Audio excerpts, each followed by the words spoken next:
Good evening, everyone. And my name is Trish, and I'm a representative for Missouri ACAC. And you're here tonight listening to the University of Minnesota Rochester. Is that correct, Brett? Mm-hmm. And so you as students you can ask questions during this session. You have a Q&A button. We can't see or hear you, so that's the only way for you to communicate with us. Your camera and microphone are off. And so we'll go from there. And then wanted to let you know also that you can go onto the website of moacac.org to sign up for any other sessions. Many have been already taken place. They're still yet to come. And so we're still making those happen. Sorry, I went to the wrong screen. But anyway, I'm going to stop my share and then we'll go to whatever Brett is going to share with you this evening, and I will get off of here. So you guys have at it.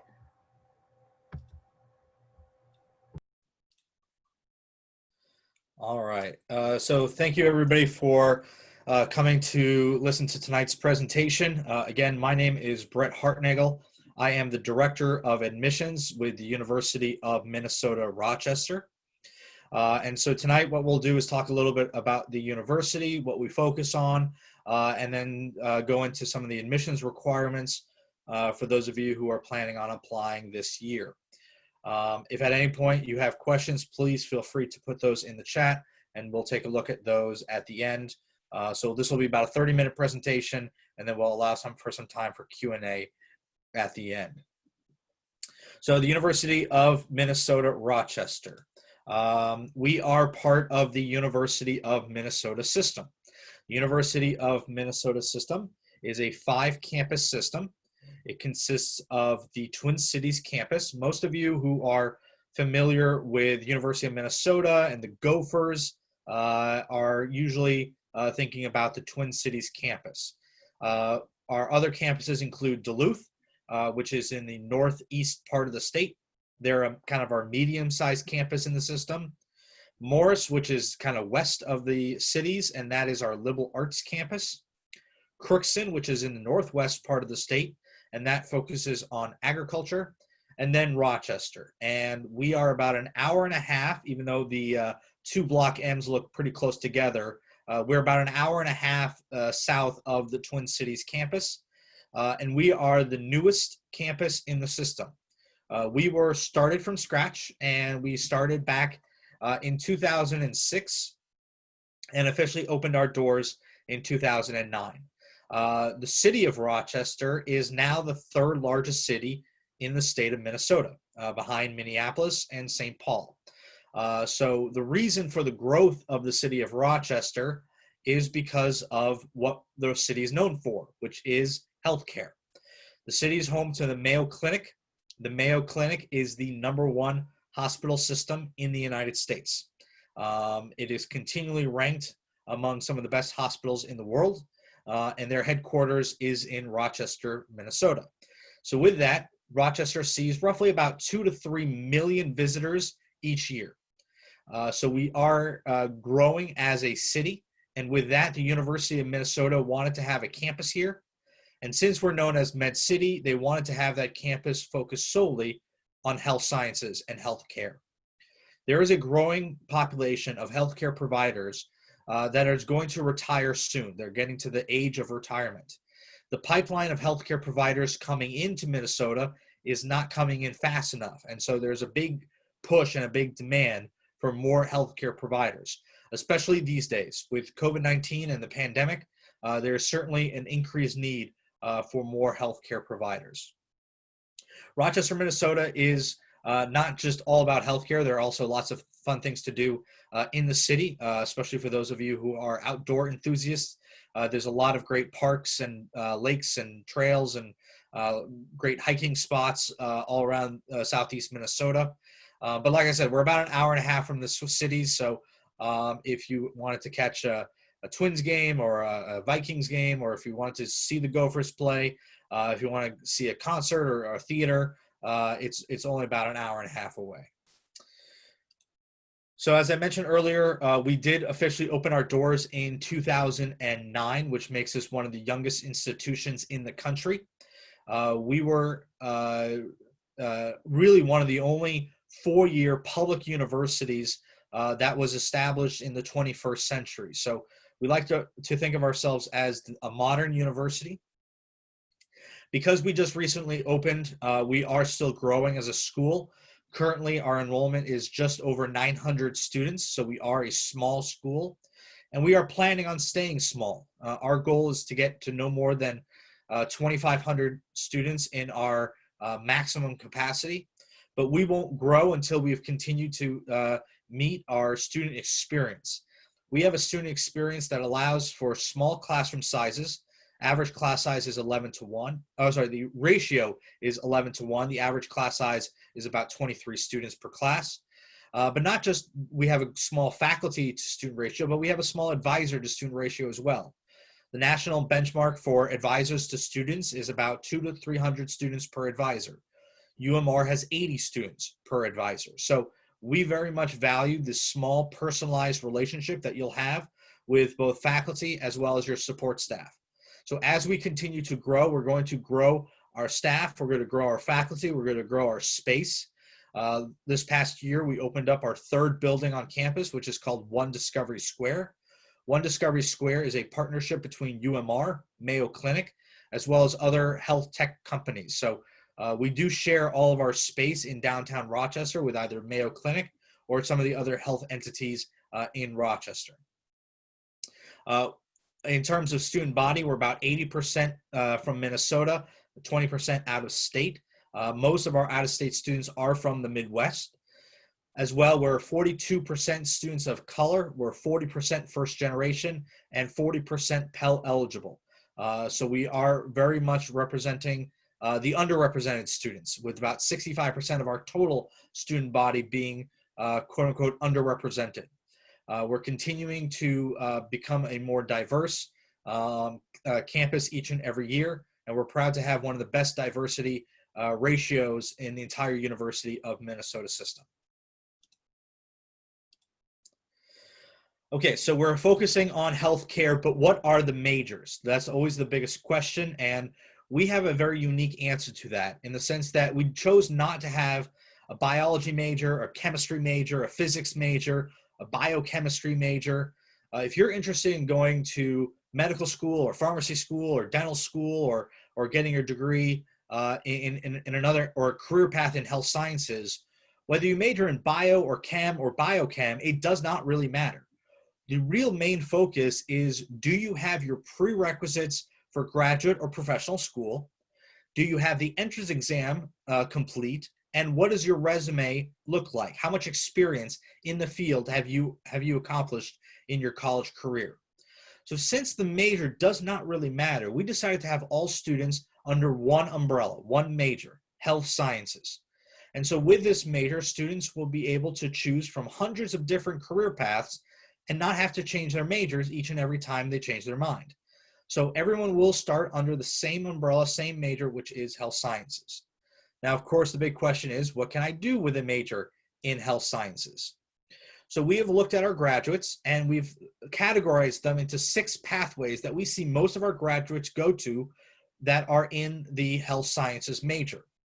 These include patient care, research and discovery, the business of healthcare, the healthcare technology, public policy and global health, and mental health. So let's touch on each one real quick. Most of you are going to be probably falling in the patient care category. For those of you who are saying, I'm pre-med, I'm pre-dental, pharmacy, PT, OT, athletic training, if you're interested in any direct patient care, physician's assistant, respiratory care, you're going to be under that kind of patient care. Those are those who want to go into direct patient care. Similar to that would be the mental health, resilience, well-being, and mental health. But we do kind of separate it out a bit because that is from those who see themselves going into more areas like psychology, counseling services, as well as rehabilitation services, especially as we deal with more and more crises, not just with the pandemic, but before that, it was really the opioid crisis. There are some students who say, I want nothing to do with actual patients, but I'm still interested in health sciences. This is where research and discovery is a great, great pathway for you. With COVID as an example, folks at Mayo are currently doing research on COVID, not just on studying to find a vaccine, but also what are the long-term effects for COVID. Researching, what is the best response in terms of medication to COVID. There is lots and lots of areas of research. Students do research not just in a lab under a microscope, but doing interviews and really collecting and analyzing data. Public health is also a big one for those that are not really interested in direct patient contact. For those of you who are watching the news with COVID, it is Dr. Fauci. He is an epidemiologist. He is a public health expert. The CDC is made up of public health experts. These are folks, for example, if there is an outbreak of COVID or Ebola or any other E. coli, these are the folks who go in and really study what happened, how did it happen, how can we prevent it from happening again, and what can we do to make it go away. So public health is really big on not just the national level, but also state and local level. Those who decide to have, sidewalks put in on a certain road because it's safer for students, those folks fall under public health.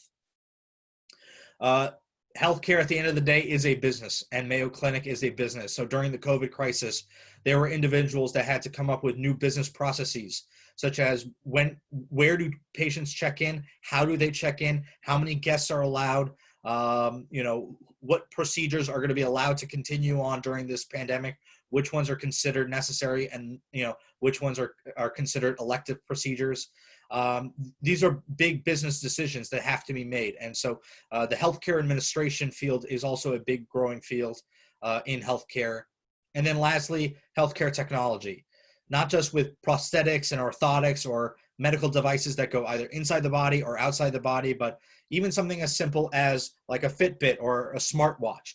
That's healthcare technology. The newest thing that you're going to see coming up these days is telemedicine. So that a physician or a nurse or anyone can be able to talk with patients virtually and not have to see them face to face, which is something we try to avoid during a pandemic as much as possible, but also to help folks who live in rural areas. So the rural parts of Minnesota or Missouri, this is going to be a growing field for Mayo Clinic, but also healthcare in general. So as you can see, there's hundreds and lots of new and exciting healthcare careers that all you can do under a health sciences major. We do have another major that focuses on 4 specific tracks. The health professions majors focus on either radiography, which is what you would consider an X-ray technician, sonography, which is your ultrasound, echocardiography or cardiac sonographer. Those are your sonographers who only focus on the heart, and respiratory care therapists who are on the front lines right now working ventilators and respirators from anyone from a infant all the way up to senior citizen. These 4 tracks are separate and unique because at the end of your second year, students will then apply and transition to the Mayo program, where they will earn a certificate in one of these 4 areas, get their clinical training at Mayo Clinic, and then be certified in these areas, where last year 100% of the graduates were later hired either by Mayo or hired by a local hospital of the student's choosing. So you're not guaranteed a job and you're not contractually obligated to work for Mayo Clinic, but a large portion of these students have now gone on and are now working for the Mayo Clinic in these 4 special areas. What makes these areas very attractive to students is that once you graduate, you are essentially done with schooling. These students go right into the profession.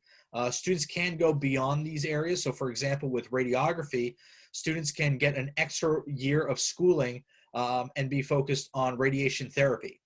So for those who are getting radiation treatment with cancer treatment. So this is essentially our second major with the University of Minnesota. This is an upper division program. You come in as a health sciences major and then transition in your second going into your third year. Last but not least, we have our early assurance programs. So when you apply as a freshman, you can apply for the general health sciences program. but you can apply for 3 special freshman programs, which is nursing, physician's assistant, or just like with the health professions, the respiratory care program is available for freshmen as well. So each one will work as the following. Respiratory care, you will do, again, 2 years of generals and then 2 years specifically in respiratory. The only difference by applying as a freshman is that you will not have to apply later on as a sophomore going into your junior year. You are assured a spot in your junior year.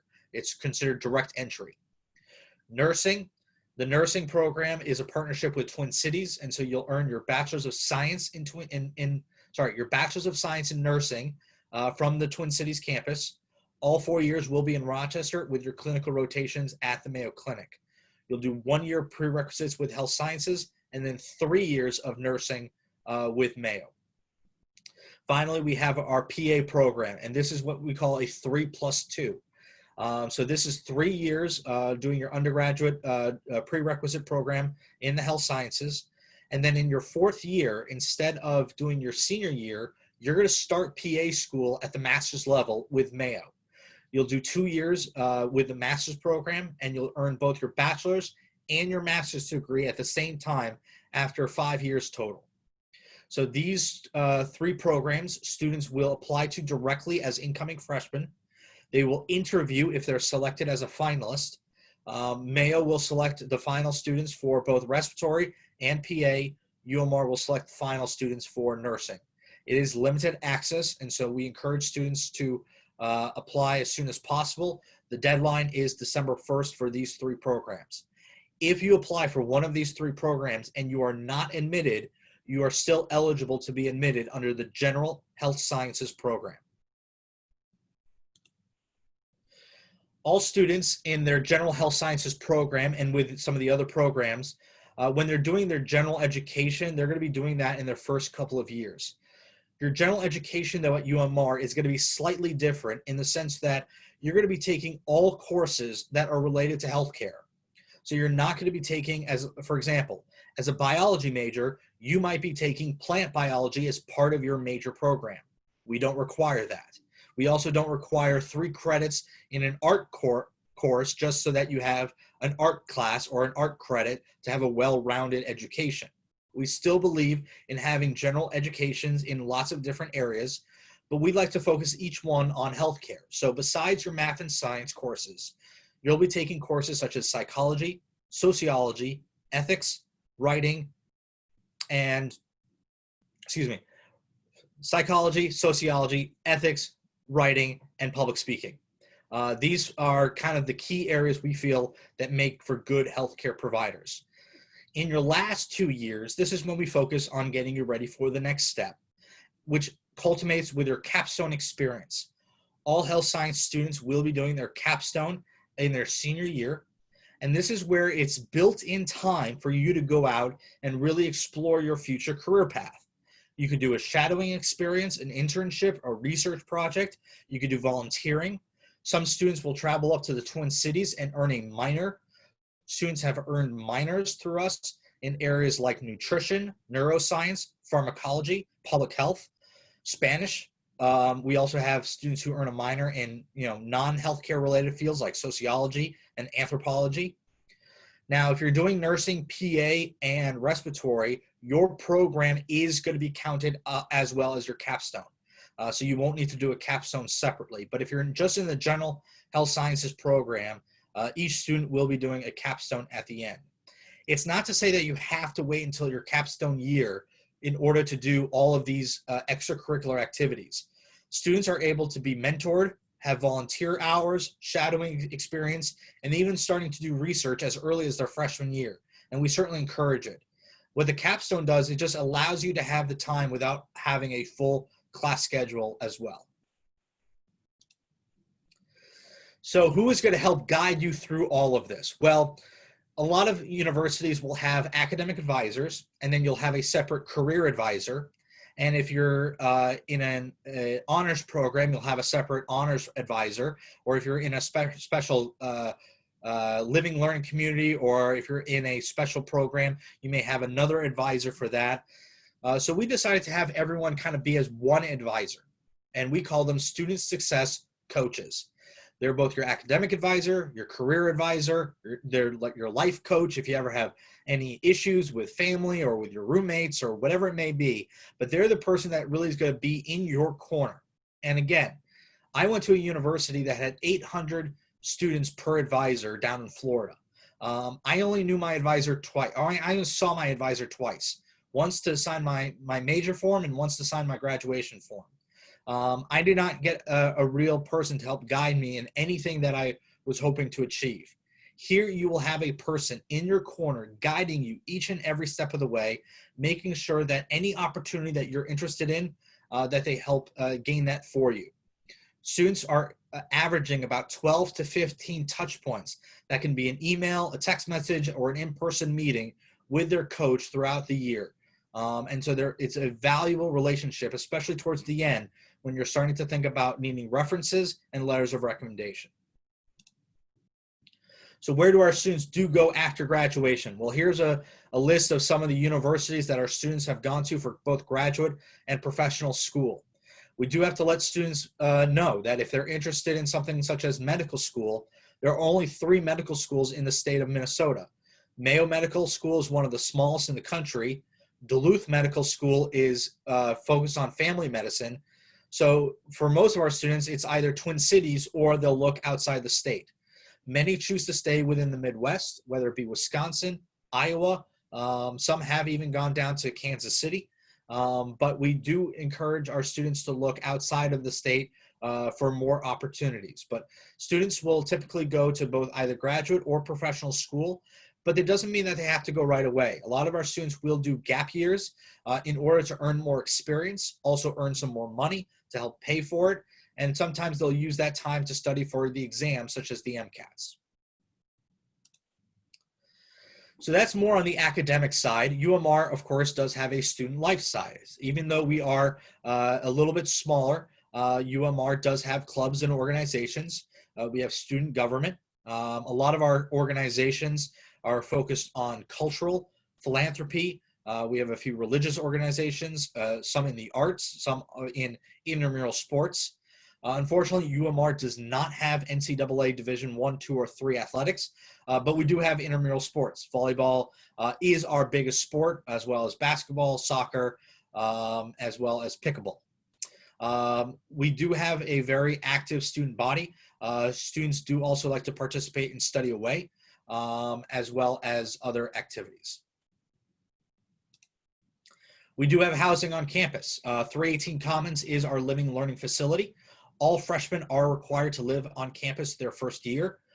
Cars are allowed on campus as well. And we have a parking deck right across the street, and everything is attached via Skyway.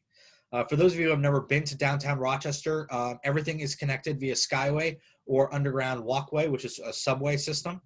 So you can go from your dorm to your car to your classes to get something to eat to the Mayo Clinic and never have to go outside, which is nice because it does tend to get a little cold up here in February. With housing, housing prices will vary depending on your living style.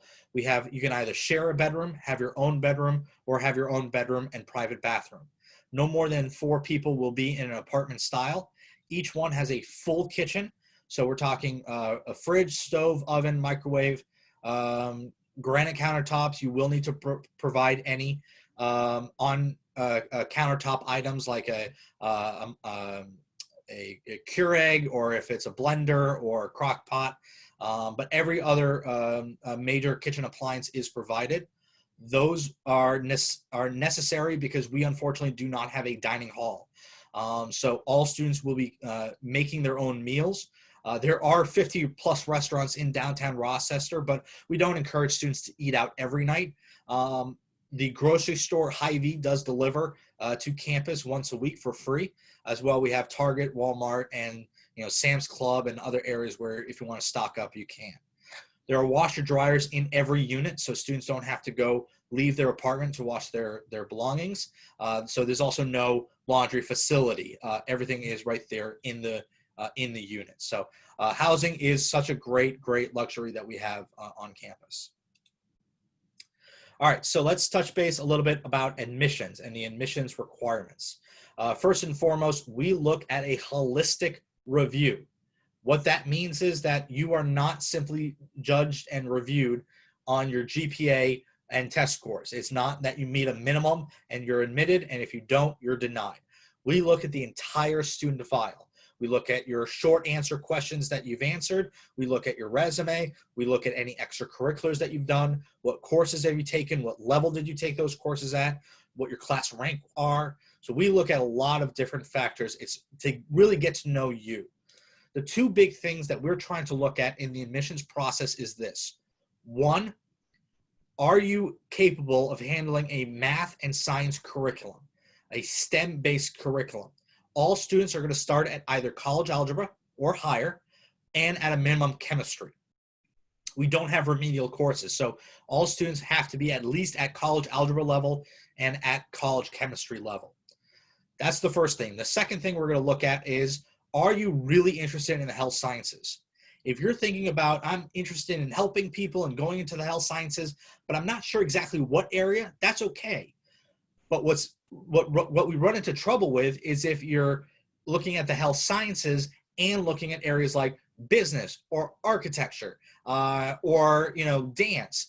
Those are great, but you want to have a campus that offers all of them. For us, we only offer health sciences. So we want to make sure that you're really dedicated to going into a field that is all about helping others. Application is open now. We are on the Common Application if you'd like to do Common App, or we have our own Raptor application. There is a $30 application fee, and you'll need to submit your test scores with your application. You'll need to submit your transcripts with your application as well. We calculate both a STEM GPA as well as your overall GPA.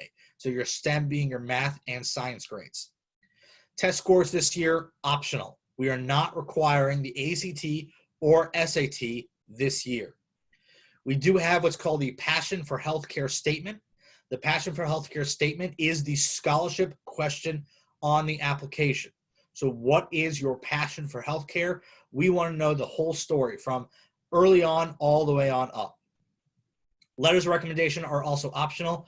They're encouraged, but we're not going to say you need to have a minimum of 2 or 3 letters of rec. And our priority deadline for both the early assurance programs and scholarships is December 1. We also want to hear about all your extracurriculars. What involvement have you done outside? Are you a part of HOSA, DECA, the FFCLA? Are you a part of 4-H? Are you in athletics? Are you in the arts, band? A lot of our students are actually very creative and artistic, so they're part of choir and band and orchestra.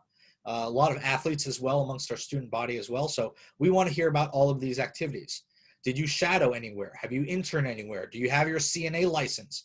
If you have any certification like CNA or EMT, we want to hear about those as well. Leadership activities, we want to hear those, and special circumstances. This year, especially if you've had any special circumstances due to COVID, we want to hear about that. But also if you've had any circumstances in your life, both family, medical, anything physical, mental, emotional. When we get your transcripts, all we do is see the grades, but we don't see the story behind those grades. So if you have a reasoning for why your grades may have dipped in a certain quarter or semester, we want to hear about it because we certainly understand this. And we want to make sure that you're looked at, again, in the proper lens. In terms of cost and financial aid, UMR is around $27,000 a year. That includes both tuition, housing, books, fees, everything. It's going to be roughly around $25,000 to $27,000 a year. We do not have out-of-state tuition. So Missouri students are going to pay the same rate as Minnesota students. We do encourage you to apply for financial aid, which is now open and available. We use the same financial aid code as the University of Minnesota Twin Cities. As well, if you apply, as I mentioned earlier, if you apply by December 1, you'll be eligible for scholarships. Anything from $1,000 to $8,000 in scholarships. That could be for 1 year or for all 4 years. So we highly, highly encourage you to look at scholarships, financial aid. We think UMR is pretty affordable once we get down and start subtracting your aid and your scholarships. How much you owe, that gets knocked down pretty reasonable once we're all said and done. And that is pretty much it, right on the 30-minute mark. So I am now going to stop sharing my screen and see if there are any questions. Again, if you're watching this later on, you can always feel free to contact the university. Apply UMR at r.umn.edu is the best way to get a hold of us, and we'll direct you to an admissions counselor. I always check that email as well if you'd like to email me directly. Also, campus visits. We are currently doing campus visits in person as well as virtual. We have a virtual open house this Friday as well as 2 other times this semester. And we do in-person visits. So if you'd like to visit in person, we are doing those. Those are getting booked fast, so please sign up online as quickly as possible. I think we're booked through November, so you'll want to get those in pretty quickly. All right. Well, I don't see any other questions, so thank you all so much for taking the time to step out and see us tonight, and I hope that you all have a very healthy, safe, and wonderful rest of your week. So thank you Yes, so and we'd much. like to thank you also for joining us this evening. And there will be a quick 4-question survey that will appear on your screen as you get off. And like I said, you can still sign up for other sessions on moacac.org. And like I said, this will be recorded and will be available on YouTube in a few days. So thank you again for joining us this evening. We do appreciate it. And thank you, University of Minnesota. Appreciate you tonight. Thank you. Bye.